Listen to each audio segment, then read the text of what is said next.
అపోస్తుల కార్యములు 3వ అధ్యాయము 6వ వచనం మనం చదువుకుందాం. వెండి బంగారములు నా దగ్గర లేవు గాని నాకు కలిగినదే నీకు ఇచ్చుచున్నానని చెప్పి మాట్లాడాను. ప్రభునందు ప్రియులారా, చదవబడిన వాక్య భాగంలో శృంగమను దేవాలయం ముందు భిక్షటన చేస్తున్నటువంటి వానికి సందర్భంలో మాట్లాడుతున్నాడు. శిష్యులు అక్కడికి వెళ్ళినప్పుడు ఏమైనా దొరుకునేమో అని ఆ శిష్యుల వైపు చూసినప్పుడు వాళ్ళు అంటున్న సందర్భం, మా దగ్గర ఏమీ లేదు. ఇక్కడ రెండు అంశాలు, రెండు మాటలు మాత్రమే మన విశ్వాస జీవితానికి అవసరమైనటువంటి మనం చూసుకుందాం. ఒకటి ఆశ, రెండవది నమ్మకం. మొట్టమొదటిగా విశ్వాసి కానీ మనిషి కానీ కలిగి ఉండవలసినది మొట్టమొదటిగా ఆశ. ఏమిటి ఆశ అంటే, ప్రతి మనిషిలో ఆశ ఉంటుంది, కానీ అది ఎందుకు ఉపయోగపడుతుంది? మనం బైబిల్ గ్రంథంలో అడుగుడి ఇయ్యబడిన అనేటటువంటి మాటను పట్టుకొని చాలా మాట్లాడతాం. ఏమని? అన్నావు కదా ప్రభువా నాకు ఇది, అన్నావు కదా ప్రభువా నాకు. అయితే ఎంత మట్టుకు మనం దేవుని చిత్తానుసారమైనది అడుగుతున్నాం. ఏది పడితే అది దేవుడు ఇయ్యడు. ఇది మనం గమనించవలసిన విషయం. దేవునికి చిత్తానికి లోబడి ఉన్న రోజు మాత్రమే దేవుడు మనకిస్తాడు, లేకపోతే దేవుడు ఇయ్యడు. కానీ కొన్నిసార్లు మనం ఏం చేస్తామంటే, దేవుడు ఇటు రావాలి అన్నోళ్ళ కూర్చోలేదు, పర్లేదు, అక్కడ సరిపోవాలి కదా.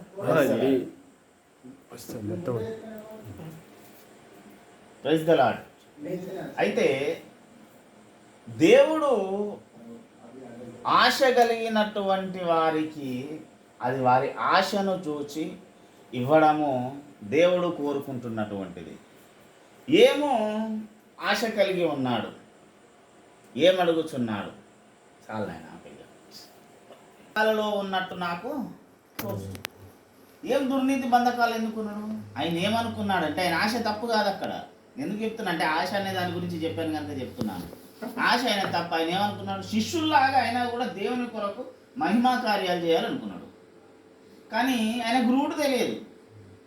అరే ఈయన పేతురు చేపలు పట్టుకునేవాడు, యేసునామమున అంటే దయ్యం పోయింది. నేను ఇన్ని విద్యలు వస్తుంది నాకు, ఇన్ని చేస్తున్నా, బాగాలేని వాళ్ళని బాగా చేస్తున్నా, ఇది చేస్తున్నా, కానీ నాకు పోవట్లేదు. ఇక్కడ ఆశ ఉంది దేవుని కొరకు. ఈయన కూడా నేను యేసునామమున పో అంటే పేతురు పోమంటే పోయినట్టు, నేను పోమంటే ఎందుకు పోదని అతనిలో డౌట్ వచ్చింది. ఎందుకంటే పేతురు సామాన్యమైన వ్యక్తి, చేపలు పట్టుకునేవాడు. ఈయన కాస్తో కూస్తో విద్యలు తెలిసిన వాడు కదా. ఈయన డౌట్ వచ్చింది, పోవట్లేదు అంటే వీళ్ళు ఏమో ఇచ్చి సంపాదించుకున్నారు, నేను కూడా తెచ్చుకోవాలనుకొని పోయి అడిగాడు, అయ్యా నేను కూడా ఏమని ఇస్తాను మరి నా గుడి అంటే, అది కుదరదు నాయన, నీ ఆలోచనే వేరు. పేతురుకి ఎలాగొచ్చింది? ఏం చేసి సంపాదించుకున్నాడు? ఏది లేదు, జస్ట్ ఒక మాట విన్నాడు. రాత్రి అంతా శ్రమ పడ్డాం ప్రభా, ఏం రాలేదు, అలసిపోయినామంటే ఇప్పుడు నేను చెప్తానా పోయి అయిపో అన్నాడు. నిరాశలో కృంగిపోయాడు. ఏం లేదుగా, సమస్తం పోయింది, ఈరోజు నా శ్రమ అంతా వేస్టే, నాకు ఏం లేదు అనుకున్నప్పుడు ఈయన వెళ్ళి నువ్వు వేయిపో అన్నాడు. ఏమో ప్రభా నిరుత్సాహంగానే వేయండు కనుక లోపల ఇంత ఖచ్చితంగా చెప్తున్నా చూద్దాం వేశాడు. వల పిగిలిపోయి అన్ని చేపలు వచ్చాయి. సీమోన్ ఏమనుకున్నాడు? ఈయన మాట వినాలని కాదు, ఎలాగైనా ఆయన చేసేది నేను, అది ఆశే. కానీ అతను ఎన్నుకున్న మార్గం తప్పు. ఆ మార్గము తప్పు, ఆయన ఆలోచన విధానం తప్పు. కనుకనే శిష్యుల్లో ఒకటిగా ఎంచబడలేకపోయాడు. ఈరోజు మన జీవితంలో క్రైస్తవ సమాజం ఎంత నుండని నడవవలసిన మార్గం ఒకటే ఉంటుంది. నువ్వే డినామినేషన్కి పోయినా, ఎక్కడికి పోయినా, ఏది చేసినా వాక్యం ఏమి చెబుతున్నది అనేదే ప్రామాణికం. బైబిల్ ఏం చెప్తుంది? నువ్వు ఎంతవరకు బోధించగలుగుతున్నాడు సేవకుడు, ఎంతవరకు. ఒక విషయం మాత్రం ఘంటాపదంగా నేను ఖచ్చితంగా ఈ దేవుడి సన్నిధిలో చెప్పగలను, అభిషిక్తుడు కాని సేవకుని కింద ఎవరున్నది రేపు నా దగ్గర అయినా కూడా వాళ్ళ కుటుంబంలో ఆశీర్వాదం ఉండదు. దేవుని చేత నడిపించబడుతున్న వాడైతేనే వాని దగ్గర ఉంటేనే ఆశీర్వాదం. ఇది నేను చెప్పాను, ఒకరన్నా కూడా చెప్తాడు. అభిషిక్తుడు దాని దగ్గర ఉంటే వాని మీద ఉన్న దురాత్మ నీ మీద పనిచేస్తుంది, చేతి ఆశీర్వాదం ఇస్తావు. తండ్రి అయినా పరమ ప్రేమ వీ లోపల ఏదంటే అక్కడ అదే పని చెప్తుంది. అలాంటప్పుడు నువ్వేం చేసినా వ్యర్థమేగా. అందుకే సీమోను చేయలేకపోయాడు, అట్టివాడైనటువంటి రిక్తుడైనటువంటి పేతురు చేయగలిగాడు. అందరికంటే గొప్ప 12 మంది శిష్యులు యేసు ప్రభుని పట్టుకున్నప్పుడు ఎక్కడొక్కడ అక్కడ వెళ్ళిపోయాడు భయపడి. అందరు ఎటు వెళ్ళిపోయారు, పేతురు ఒక్కడు మాత్రం దూరంగా కూర్చొని రాలేకపోయాడు. కానీ అన్నిటికంటే ఒక గొప్ప వ్యక్తి ఉన్నాడు, యోసేపు. ఏ యోసేపు? అరిమత్తయి యోసేపు. ఎక్కడో అక్కడ వెళ్ళిపోయారు, చిల్లంకాలం అయిపోయారు. భయపడుతున్న సమయంలో ఈయన ఒక్కడే పోయాడు. పోయి అయ్యా నాకు యేసు దేహాన్ని, ప్రాణం ఉన్నప్పుడు అద్భుతాలు చేసినప్పుడు తిండి లేనప్పుడు ఎంబడున్న వాళ్ళు 2000 మంది శిష్యులు ఉండను, ఇన్ని మంది శిష్యులు, 100 మంది శిష్యులు, ఈ 12 మంది శిష్యులు వీళ్ళందరూ వెళ్ళిపోయారు. యేసు ప్రభు మీదకి రాగానే, యుద్ధం రాగానే పట్టుకోవడానికి సైనికులు వచ్చారు. అయ్యో ఏమైందనేటప్పుడు అక్కడ పారిపోయాడు. ఎందుకు యూజ్ కానీ శవం కొరకు అరిమత్తయి యోసేపు. ఆయన విశ్వాసము చాలా గొప్పది. ఏం చేసుకుంటాడు శవంతో? ఇప్పుడు యేసుప్రభు సమాధిలో పెట్టబడిన తర్వాత సాధారణంగా మాట్లాడితే, ఆ పునరుత్థానాన్ని కాసేపు పక్కకు పెట్టి మాట్లాడితే, యేసుప్రభు తలాపు కాడ ఎంతసేపు కూర్చొని ప్రభా నువ్వు గొప్పడు అంటే ఏం లాభం? పునరుత్థానుడు కాని యేసు దగ్గర నువ్వు ఉన్నంత కాలం వ్యర్థమే. పునరుత్థానుడైన యేసు యొక్క లక్షణాలు కావాలి, పునరుత్థానుడైనటువంటి యేసుకున్నటువంటి మహిమ నీ జీవితంలో కావాలి, పునరుత్థానుడైన యేసుకున్నటువంటి బలము నీకు కావాలి. వీళ్ళు ఎంత మట్టుకు చూస్తున్నారంటే, సిలువ వేయబడక ముందు అందరినీ క్షమించాడు యేసుప్రభు. బాబు సిలువ వేయబడక ముందా నువ్వు పాటించాల్సింది? నువ్వు ఎక్కడ పుట్టా? బాప్తిస్మ జలములో దేని సాదృశ్యంలోనికి ఇస్తున్నావు? ఆయన పుట్టుక సాదృశ్యం కాదు, నీటిలో చనిపోయి తిరిగి లేచినటువంటి వాని స్వారూప్యంలోనికి నువ్వు బాప్తిస్మం పొందుతున్నావు. అంటే నీ లోపల ఏ లక్షణం ఉండాలి? తిరిగి లేపబడ్డటువంటి యేసయ్యలో ఉన్న లక్షణం ఉండాలి. తిరిగి లేపబడ్డ యేసయ్యలో ఉన్న ఒక లక్షణము ఈరోజు ఎన్ని సంఘాలలో బోధ చేయబడింది, ఎంతమంది విశ్వాసులకు తెలుసది? ఏం తెలియదు. యేసులో బాప్తిస్మం పొందాము, ఓకే యేసయ్య బతికినట్టు బతకాలి. ఏం చేయాలి? అబద్ధం ఆడదు, దొంగతనం చేయదు, దశం భాగాలు ఎగ్గొట్టదు, కానుకలు ఎగ్గొట్టదు, ఆదివారం గుడికి పోవాలి. ఇన్ని ఎన్ని చేస్తున్నాం మనం? ఒక్కటి మాత్రం చేస్తారు, కొంచెం పద్ధతిగా భక్తిలో బతికేటోళ్ళు ఆదివారం గుడికి పోతారు, దశం భాగాలు ఇస్తారు, కానుకలు, ఇవే 2. మిగతాదంతా ఏం లేదు. కానీ పునరుత్థానుడైన యేసు స్వారూప్యంలోనికి బాప్తిస్మము తీసుకున్న నువ్వు నడవవలసిన మార్గం వేరు. పునరుత్థానుడైన యేసు ఏం చేశాడు? సాక్షార్థంగా నిరూపితంగా ఉన్నాడు. నువ్వు కాదేమో ప్రభు నాకు డౌట్ వస్తుంది, డోరేషన్ ఇంట్లోకి వచ్చినావు, మరి నువ్వు దయ్యానువో భూతానువో అనుకున్నప్పుడు నా గాయాలు చూడమన్నాడు. ఈరోజు ప్రతి క్రైస్తవుడు నీ మీద చేయబడే ఆరోపణకు తెరిచిన పుస్తకంలాగా ఉండాలి. ఎంతమంది ఉన్నారు? అక్కడ ఎవడైనా అనొచ్చు, నీకు నువ్వు సరిగా ఉండాలి, దేవుని ముందు నీ జీవితం సరిగా ఉండాలి. దేవుని దగ్గరికి నువ్వు వెళ్ళినప్పుడు, నువ్వు ప్రార్థన చేయగానే ఓ ప్రభు అనగానే ఉన్నా కుమారుడని దేవుడు నీకు సమాధానం ఇవ్వగలిగిన ఆత్మీయ స్థితి ఉన్నప్పుడు పరిశుద్ధాత్మ దేవుడు నీవు అనుకుంటాడు. ఏమన్నాడు? మీరు వెళ్ళి పరిశుద్ధాత్మ కొరకు కనిపెట్టుడి, ఆయన క్రియలు ఆయన కార్యాలు చేయండి అన్నాడు. చేశారా? బాప్తిస్మం పొందిన తర్వాత ఎన్నో రకాలుగా జయించాలనుకున్నా. ఏం చేస్తున్నాం? పునరుత్థానుడైన యేసులో ఎంత నమ్మకత్వం ఉందో అంత పోరాట పటిమ ఉంది. పైకి వెళ్ళిన తర్వాత పరిశుద్ధాత్మ దేవుడు వచ్చాడు. ఎలాగొచ్చాడు? అగ్ని నాలుకలు గల విభజించబడి వచ్చాడు. విభజించబడ్డ అగ్ని నాలుకలు ఎవరి మీదనైతే వాళ్ళు శక్తివంతులై బూదిగంతముల వరకు పరిచయం చేయడానికి వెళ్ళారు. ఎలాగెళ్ళారు? ఇంత సంపాదన పట్టుకొని పోలేదు, ఖాళీకి వెళ్ళారు. అందుకే ఏమి కాదు అని తెలిసిన అరిమత్తయి యోసేపులో ఉన్నటువంటి నమ్మకము, విశ్వాసము, యేసు దేహమును నాకు ఇమ్మన్నాడు. అది చాలా గొప్ప నమ్మకం, చాలా గొప్ప విశ్వాసం. ఏ విశ్వాసి చేయలేదు. అంతకుముందు ధనవంతులైన శిష్యులు ఎవరు కూడా పోలేదు, ఈయన పోయాడు. అంతవరకు బైబిల్ గ్రంథంలో అరిమత్తయి యోసేపు ఆ సందర్భానికి ముందు కనబడాడు, దాని తర్వాత కనబడాడు.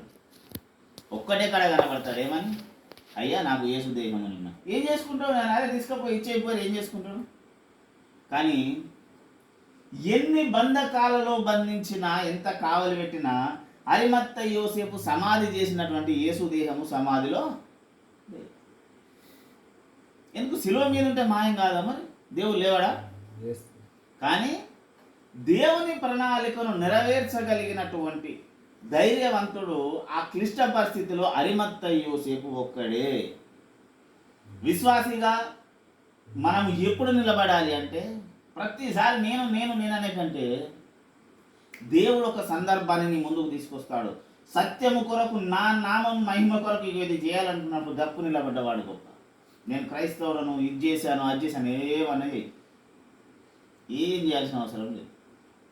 ఏం చేసినా నీ మహిమ కాదు, దేవునికి ఎంత మహిమ కలిగింది. ఎలాగ చూశాడు? అరిమత్త యోసేపు లాభం చూసుకోలేదు. యేసుదేహంతో ఏసయ్య నాకు ఇస్తే నాకేదో అద్భుతాలు జరుగుతాయని అనుకోలేదు. శివమే, మృతదేహమే, కానీ ఆయనలో ఉన్న విశ్వాసము వేరు. ఈరోజు యేసు దగ్గరికి మనం రావాలనుకున్నప్పుడు కూడా యేసయ్య ఏమో ఇస్తాడని కాదు, నాకు యేసు కావాలి. యేసులో ఉన్న ప్రతి విధమైనటువంటి పరిస్థితిని మనం భరించగలగాలి. యేసయ్య అంటే ఒక ఆశీర్వాదమే కాదు, యేసయ్య అంటే ఒక స్వస్థతనే కాదు. నేను కూడా చావు ఇక చచ్చిపోతా కొన్ని క్షణాలు అనుకున్నప్పుడు యేసు ప్రభువుని నమ్ముకున్నా. అనేక మంది చచ్చిపోయేటలను దేవుడు నా ద్వారా బాగు చేశాడు. నేను దేవుని మాట విన్నప్పుడు నన్ను కూడా కొట్టిండు. నేను పెద్ద తురుముఖాన్ని అని చెప్పుకోవట్లేదు. ఎందుకంటే దేవుని దగ్గర అందరూ సమానమే. దేవుని ఆత్మచేత నడిపింపబడితేనే మీదకి ఆశీర్వాదం వస్తుంది, శిక్ష వస్తుంది. ఎన్ని తప్పులు చేసినా ఉగ్రత రావట్లేదంటే కారణం ఏంటంటే సరే దేవుడి దగ్గరనే లేడు. సాధారణ ఆధీనంలో ఉన్నాడు. ఆయన చూపతే నాడేని కొట్టుకుంటాడు. అర్థం ఏమిటంటే దేవాలయం ముంగటున్న అడుక్కునేవాడు కాదు, వాడిలో ఒకటి ఉంది, నాకు ఏదైనా దొరుకుద్దా వీళ్ళ దగ్గర. అందుకే సీమోన్ అదే చూసాడు. కానీ ఈ ముగ్గురు గురించి మాట్లాడండి. ముగ్గురి ఆలోచన విధానము వేరు. వానికి ఉన్న అవసరాన్ని బట్టి శిష్యులు ఏమైనా ఇస్తాడేమనుకున్నాడు. సీమోను నేను కూడా చేయాలి, ఎందుకు చేయొద్దు, నాకేం తక్కువ అనుకున్నాడు. అరిమత్త యోసేపు అయ్యా నేను భద్రపరుచుకుంటా అనుకున్నాడు. ముగ్గురిది కోరికే, కానీ ఈ కోరికలో డిఫరెంట్ ఉన్నది, ఈ మాటలో విభేదం ఉన్నది, డిఫరెంట్ సిచ్యువేషన్, ఆలోచన విధానంలో మార్పు ఉన్నది. ఇక్కడ ఎవరి ఆలోచన విధానం ఆశీర్వదించబడదు? అరిమత్త యోసేపు విధానము ఆశీర్వదించబడదు. శృంగం అనే దేవాలయం అంటున్నవాడు రిక్తుడిగా ఉన్నాడు. ఏం లేదు ఆయన దగ్గర. అయ్యా నా దగ్గర ఏం లేదు, ఏమన్నా ఇచ్చిపోయాడు అన్నాడు దీనంగా. ఏం లేదు నాయన, నాకు గోబెట్టేవాడు లేడు, ఇక్కడ నేను నడవలేని స్థితిలో నేను ఏం చేసుకోలేను. ఈడ కూర్చుండి అయ్యా నడుచుడు తప్ప నాకు ఏం రాదు నాయన, మీరే ఏదన్నా చేయరన్నాడు. కానీ ఎలుగెత్తి పిలిచినప్పుడు నేనున్నాను యేసుప్రభు వస్తాడు. నీ పిలుపులో ఉన్నటువంటి ప్రాధాన్యత ముఖ్యం, నీ గొంతులో ఉన్న ఆవేదన ముఖ్యం, నీ హృదయములో ఆయన కొరకు ఎదురు చూచే ఆతృత ముఖ్యం. ఇవి నీ లోపల ఉన్నప్పుడు యేసుప్రభుకి వస్తాడు. లేదా ఆయన పక్కకొచ్చి కూర్చొని ఏమైనా మాట్లాడినా కూడా ఎంఐ మార్గం లాగా ఉంటుంది బతుకు. శిష్యులతో పాటు కలిసి నడిచాడు. ఏం జరిగింది? నేను ఎవరో చూడకుండా సపరేట్గా లేదు. కారణం దేవుని మీద వీళ్ళ ఆలోచన సరళి సరిగా లేదు. దేవుని కొరకు నిలబడాలనేటటువంటి తత్వము వీరి లోపల లేదు. ప్రయాణం చేస్తున్నారు, మళ్ళీ ఎవరి గురించి మాట్లాడుతున్నారు? వీళ్ళు యేసుప్రభు గురించే మాట్లాడుతున్నారు, పక్కన గురించా? ఈరోజు క్రైస్తవ సమాజం అలాగనే ఉంది. యేసుప్రభుతో ఉన్నామనే భ్రమలో బతుకుతున్నాం తప్ప అసలు యేసుప్రభు ఉన్నాడా లేడా అన్నది తెలియదు. యేసుప్రభు ఉంటే మన జీవితం ఎలా ఉంటుందో తెలియదు. ఇలా తయారవడానికి కారణం మన జీవితం కొంత అయితే మనల్ని నడిపిస్తున్న నాయకులు కూడా కొంత కారణం. కానీ నేను ఒకటే మాట చెప్పగలను, ఏంటంటే ఎవరెన్ని చెప్పినా రేపు న్యాయపీఠం మీద వీళ్ళు ఎవ్వరు రాడు, మనమే నిలబడాలి ఉంటారు కదా. అరే ఇట్లా ఎందుకు చేసినా నీకు ఇదంతా తెలుసు అంటే, ఏమో ప్రభు మా అయ్యగారు చెప్పింది, లేకుంటే మా అన్న చెప్పింది, మా భార్య చెప్పింది, మా భర్త చెప్పింది, గవ్వని వినడు దేవుడు. నువ్వెందుకు చేయలేదు? వీళ్ళెవ్వరు నిన్ను కాపాడలేడు రేపు న్యాయపీఠం ముందు. వీళ్ళెవ్వరు నిన్ను రక్షించలేరు. మారాల్సింది మనమే, దేవుని కొరకు నిలబడాలన్నది మనమే. అడుక్కునేవాడు రిక్తుడిగా, అయ్యా నా దగ్గర రిక్తమైన హృదయంతో నువ్వు దేవుడి సన్నిధిలో మొరపెట్టు, నీ జీవితంలో అద్భుతాలను చూస్తావు. ఏదో జ్ఞానం కలిగి ప్రభువా నాకు ఇది, జ్ఞానంగా నువ్వు చేసే ప్రార్థన ఫెయిల్. దేవుడి సన్నిధిలో నీ ప్రార్థన రిక్తమైన హృదయంతో ఉన్నప్పుడు ఆశీర్వదించబడతావు. సీమోను లాగా నాకు ఎంతో కొంత ఉన్నది, ఈయన ఇచ్చేది నాకు తోడైతే నేను అద్భుతాలు చేయగలను అనుకుంటే నిల్లది. ఆయన ఏమి ఇయ్యడు. ఎందుకు ఇవ్వాలి? ఏం పని పాట ఏం లేదా? దేవుడికి నువ్వు అడిగిన ఇచ్చుకుంటూ కూర్చొని రిటైల్ దుకాణం పెట్టుకున్నాడు, ఇయ్యడు. నువ్వు అడిగే విధానం ఇంపార్టెంట్. అరిమత్తయి యోసేపు వచ్చాడు, అయ్యా నాకు దేహం ఇయ్యి అన్నాడు. ఏం చేసుకుంటాడు? ఎన్ని రోజులు పెట్టుకుంటాడు? శవాన్ని ఇట్లా చచ్చిపోయినాడు, ఎన్ని రోజులు పెట్టుకుంటాడు? వాడెంత గొప్పవాడైనా 24 గంటలు దాచిందంటే, ఆరోగ్యవంతుడు చచ్చిపోతే 24 గంటలు వాసన రాకుండా ఉంటాడు.